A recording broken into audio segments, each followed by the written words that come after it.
Hello mga ka-viewers at welcome po sa aking channel. So mayroon tayong repair at ito ay isang stand pan. Ayan. So kung nakita nyo yan, yan po yung ating i-repair. So yun po ay stand pan na ayan ang brand nito. Ang brand nito mga ka-viewers ay ano nga to? Astron. Yan nga, Astron. Tama, yan Astron. Yan yung kanyang brand, Astron. So, ito kasi mga ka-viewers ay na walang power. Yan, reklamo ng may-ari. So, nung na-test ko yung kanyang dalawang wire dito sa kanyang capacitor side, ito yung kanyang motor eh. Nung na-test ko ay wala nang reading yung dalawang wire. Kaya hindi ko na rin sinubok ang i-repair dahil ito ay aluminum eh. So, hindi rin ito tatagal, baka magbaback job din. Kaya sabi ko, hindi ko na ito i-repair, papalitan ko na ng ibang motor. Yan. So, pumayag naman yung may-ari na palitan ng motor. Ito. Yan. So ito yung mga kabers, ito yung ipapalit ko ng motor. Ito na yun. Ito yung ipalit ko ng motor.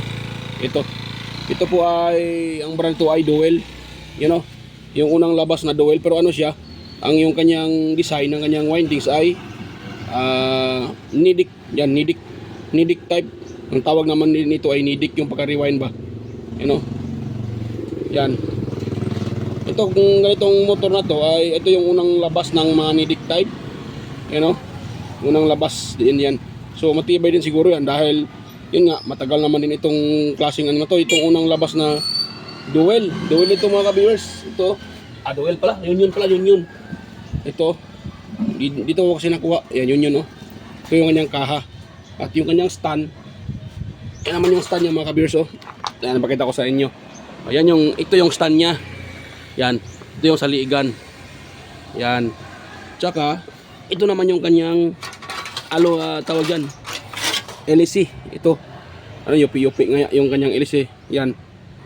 So, ang ginawa ko pala dito, tinanggal ko yung kanyang shafting dahil nga ay ikakaiba yung ibang design yung kanyang shafting pang ito ay pang pang hero na LC. So hindi mo naman pwede ito gamitin itong klaseng LC na to or palapala na to dahil yung kanyang pagka-design ay bilog at pang plastic talaga yung dapat ito yung ganito yung kanyang ganito yung kanyang dulo. Saan ba yun? Ito half, di ba? Dahil yung sa original ay half moon din. Ito yun, saan ba yung sa original? Ay, hindi pala, mali pala ako. Ito. Yan, siya? Tawag dito may pin lock dito sa gilid, pero pwede mo naman itong gamitin dito. Yan Pwede naman yan mga kabers, walang problema yan. Ang importante, ito ay dito. Ipitin mo lang. So pwede naman to. Ayun.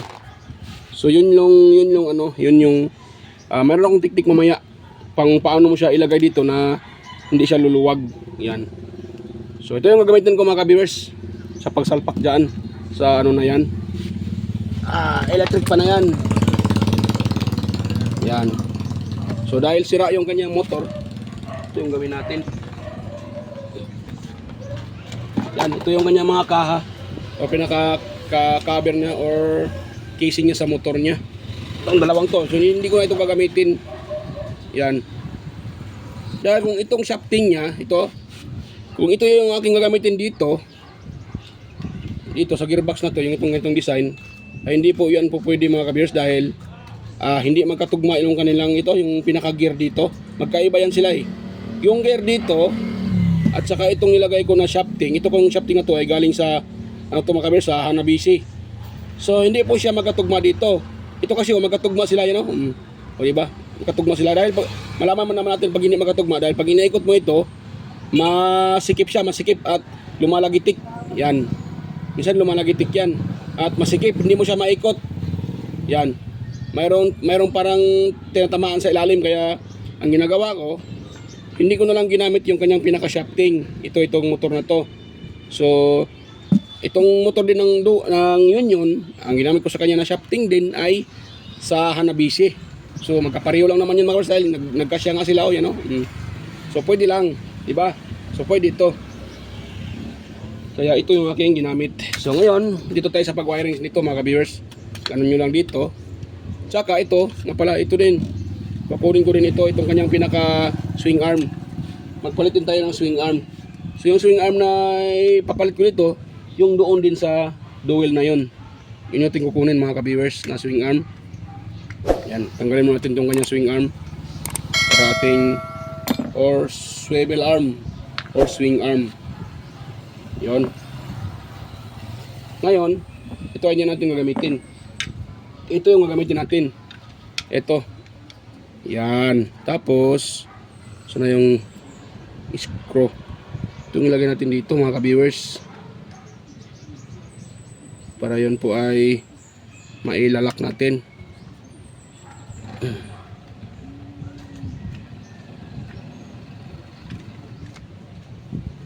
Yan, pwede na yan mga ka-viewers. Yun. So, mayroon na siyang swing arm. Yung doon sa alin sa isa. Ito yung ginagamit natin. Yan o. So, pag ito yung gagamitin natin, parang, ano, maiksi ito. Yun o. Maiksi. Maiksi. Yan, maiksi siya. O, maiksi. Di magkapareho, mahaba ito. Kaya ito yung ginamit ko pa rin. Yan. Ngayon, salpak natin ito mga ka-viewers. Sa pinakakahan niya. Or pinakaliugan-ligan. Sorry, mali. Yan. Tapos, parang ano Yun. Yan yung forma niya mga ka-viewers. Yan. So wait lang muna mga kabisa, lagyan ko muna ito ng lagyan ko muna ito ng lock sa gilid. Yan. So ayan mga ka-viewers, tapos ko nang ilagay dito at ito naman ay dito ako naglagay ng tawag diyan. Tawag ito. Yung kanyang stopper ba? Yung pinaka screw. Dito kasi kaso hindi siya tatamaan yung pinaka, ito kasing pivot pin na to, itong parang gano'n, parang hero na pivot pin tawag dyan pivot pin niya, hindi tatamaan yung pinaka groove. Ito yan siya mga ka-viewers. So ba yun dito, pakita ko sa inyo. So ito yung sinasabi na pivot pin. Maraming nagkakaibang klase nito, iba-ibang design. So ito yung sinasabi ko na, itong parang groove na to, ito, yan yung groove na to. Itong groove na to ay hindi tatamaan. Kaya ang ginagawa ko, dito ko sa taas inilagay. Para tatamaan yung groove. So ngayon, okay na yan siya. Hindi na yan mahatak. So baka sabihin nyo na yan po ay hindi nakakabit. So tatanggalin ko muna ito ha. Ipakita ko sa inyo mga ka-viewers na yan po ay nakakabit talaga yung kanyang pinaka-lock sa pivot pin. Ayun di ba? Ito na yung tinanggal ko siya. Hindi ma-attack. Di ba? So ganun lang yung technique mga ka-viewers. Pag hindi nag-convert kayo ng electric fan at hindi magkapareho yung liigan, so ito yung gagawin nyo. Ilipat nyo lang yung butas. Gagamit lang kayo ng gagamitan lang nyo lang ng ang tawag dyan, soldering iron. Yung soldering iron na hindi nyo ginagamit. Dapat kasi soldering iron ay dalawa. Tulad sa akin, ginagamit ko dalawa. Yung isa pang butas, yung isa pang hinang. Yan, para hindi masira yung inyong yung inyong soldering iron. At hindi kayo linis ng linis dahil pag sa plastic kasi kakapit yung plastic So ito na siya mga ka-viewers. Ngayon, gagawin natin dito, maghihinang tayo dito sa kanyang motor. So kung nakita nyo ito, dahil ito ay sa Dowel, ito mga ka-viewers, brand. So ang tawag dyan, ang gagawin ko dyan ay siya. Ang gagawin ko sa kanyang number 1 ay Dowel. Sorry, Union pala. Nagkamali ako. Sorry. So, dahil Union yan, so ang number 1 nito ay, siya mga ka-viewers, color pink ito. Itong pink na to yung number 1. So, ang number 2 sa kanya ay yellow. Yan. Yung number 3 nito ay, ito puti. Dahil siya, Union. So, number 1 yellow, number 2 pink, number 3 puti. Ito naman yung common niya, kulay gray. Yan, gray yung kulay sa common. Yan, yung common, ang ibig sabihin nun, yun yung line 1 natin papunta dito sa fuse ng ating motor. Yan, lalabas din yan lalabas din dito sa ating switch, yung pinaka-line to natin.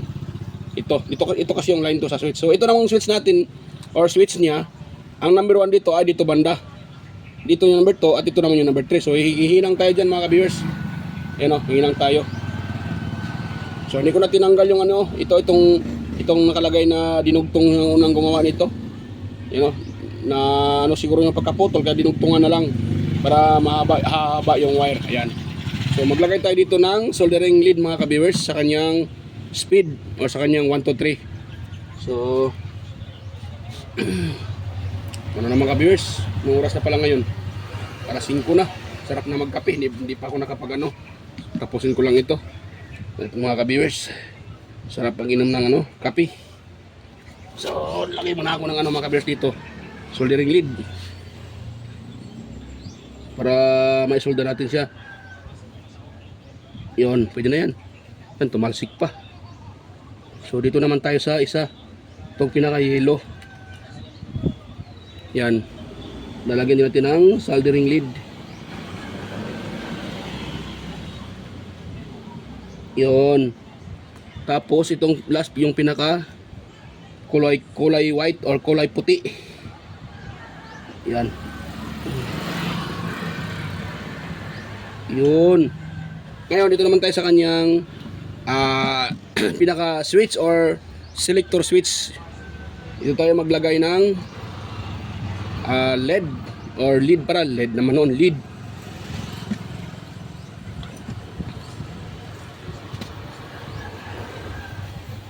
Yan, lead or tingga.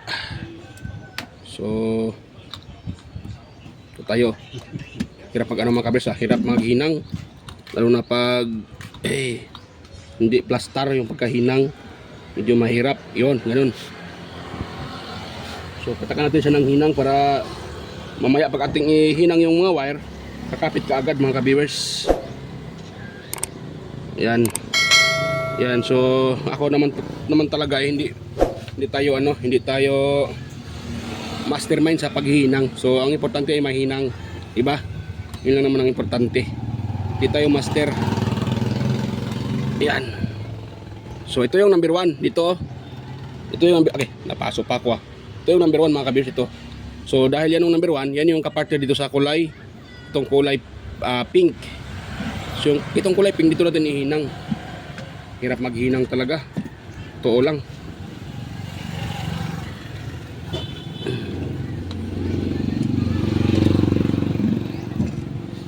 Yan.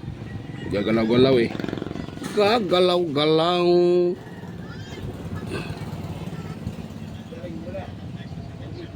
Yun. Hinang natin siya. Tapos hinang natin.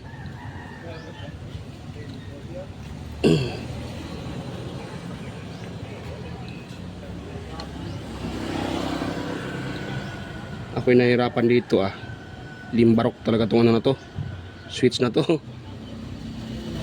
Yun.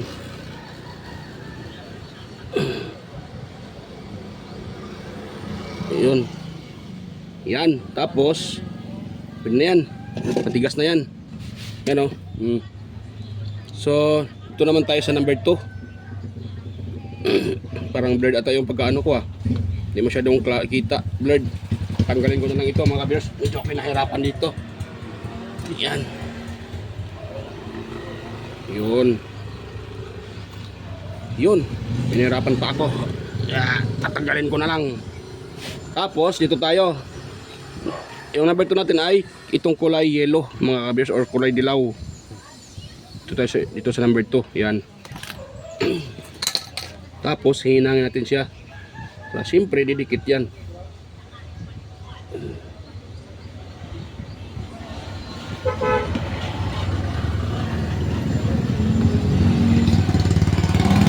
Yun.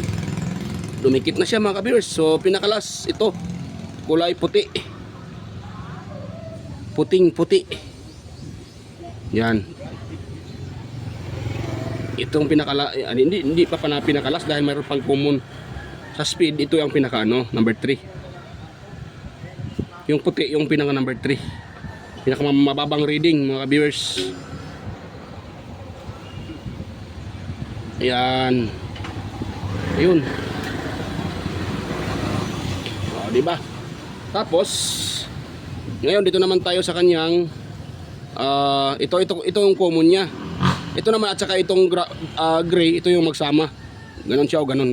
Hindi pala, hindi. Sorry. Meron pa palang switch. Switch yung pinaka natin, pinaka power cord. Sana yung power cord nito. So ito mga kabers, yung kanyang power cord. Yan. At dito gagamitin. So tatanggalin ko lang yung wire na to, itong nakakonect sa kanyang speed. Para ma-connect natin yung power cord. As usual, buo pa naman itong kanyang power cord eh. Hindi pa naman sira yung power cord niya. Itong gagamitin natin.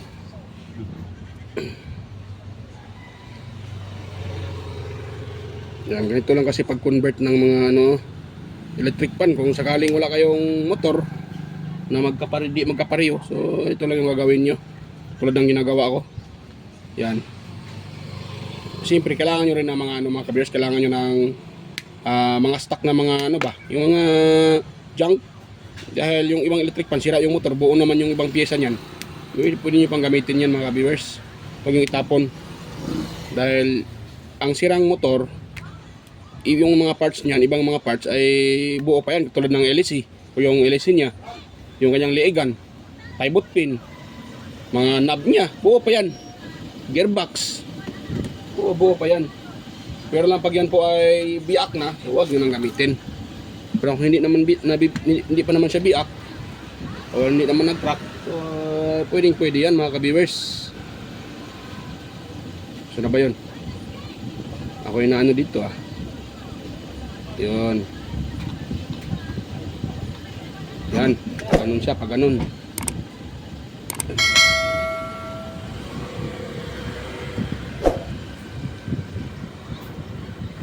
Di maano hirap mailagay ano yun. Ayan. So ganun lang mga ka-viewers. Sana lagyan natin yung kanyang pinaka dito, pinaka screw. Meron pa dito isa.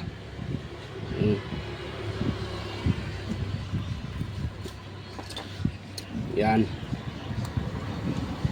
Simple lang naman to mga ka-viewers ang paglagay nito.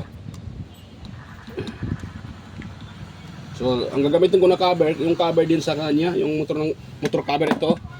Try ko din itong gagamitin uli. Yan baka ito ay magkasya lang dito, Try natin siya mga ka-viewers kung ito ay magkasya or pwede siyang gagamitin. Yan kung hindi, parang hindi ata. Naku po. Delikado ito mga ka-viewers, baka makahanap ako dito ng ibang kaha. Yan, pwede lang pala. Yan, pwede lang. Yan, pwede lang to mga ka-viewers. Harapan ko lang to ng mamaya, paraan. So yan, yun na yung kanyang connection. So ngayon, sa kapasitor naman, ang gagamitin ko dito ng kapasitor ay ito mga ka-viewers. Yan. Yan yung gamitin ko. Ito ay sikanan na kapasitor pero yung reading niya ay buong buo pa. Ano po, pakita ko sa inyo Sayang din naman ito kung itapon mo na lang natin. So, pag ganito na sikanan, sabihin natin sa may-ari na yung kapasitor ay sikanan. Para alam din nila. Kung sakaling hindi sila magagalit dahil ganito sikanan. So, ito yung lagay natin sikanan. Tingnan niyo po yung reading Ito, naka-rinse tayo ng capacitance. So tingnan niyo po yung reading ng kapasitor. Ito ay 1.5 tingnan niyo ilan pa yung reading niyan. Di ba 1.5 din. 1.5 yun parang hindi ka nabawasan di ba? Dahil nakalagay dito 1.5 at naka-reading tayo ng 1.5, ibig sabihin buong buo ito mga viewers. Ayan, sayang naman kung itapon natin. Pwede pang gamitin yan, di ba? Hindi lahat ng sikanan ay pwede na itapon. Ng iba, pwede pang magamit dahil buo pa, di ba? So, huwag natin itapon. Ayan. Ugaliin natin mag-recycle. Pero yung i-recycle natin ay yung gagamit na may-ari, wag naman yung hindi na magagamit, yung magagamit pa. So dito, buong buo pa siya. So ito yung mga gamit pa ng matagalan mga ka-viewers. Yan, ngayon lagay ko itong pinaka niya mga ka-viewers, pinaka kapasitor niya. Ito ko ilagay sa ito banda. Ito ko ilagay yung sa kapasitor. Yan. So, stitch lang mga versa. Ilagay ko muna. Dalawa lang wire naman to. Dali naman ilagay yung kapasitor. At saka itong ilagay ko din yung hindi ko na ipakita ang palagay nitong power cord. Dalawang wire lang din naman to. Pakita ko lang pagtapos ko lang mailagay yan mga ka-viewers. So, yan.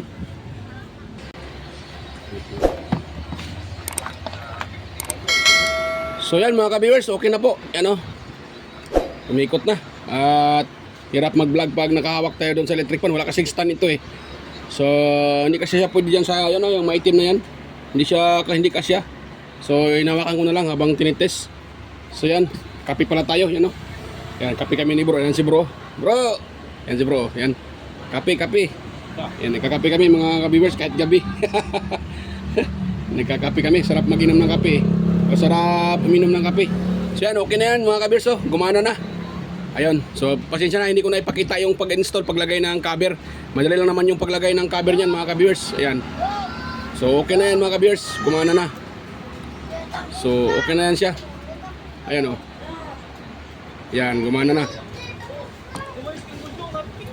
So okay na yan mga ka-viewers. Nakita naman gumana na siya. Ayan Yun. Hirap pala na nakahawak ng camera at nakahawak ng itong electric pan na to. So yan, pinakita ko lang sa inyo na gumana na mga ka-viewers. At yun, okay na yan. Yan, at nagsiswing naman din siya. Nagsiswing din naman. So okay na yan. So yan mga ka-viewers, kung sa tingin nyo ay meron kayong nakuhang idea or kunting idea sa aking sinishare. So sana kung yung video na to ay kung nakatulong din sa inyo, so sana wag niyong kalimutang i-subscribe yung aking YouTube channel at huwag niyo rin kalimutang i-share sa iba para makatulong tayo sa mga gustong DIY sa bahay. At higit sa lahat, huwag rin kalimutang i-like yung aking video. Yan. At kunting hiling lang mga ka-viewers, sana huwag yung i-skip yung mga ads na lumalabas sa aking mga upload dahil yan po ay malaking tulong sa akin bilang isang content creator mga ka-viewers. So yan, salamat po sa inyong panonood at suporta sa aking maliit na channel. So maraming salamat po mga ka-viewers yan. So God bless us po at bye-bye po. At kita-kita tayo ulit sa aking next na mga upload. So bye-bye mga ka-viewers.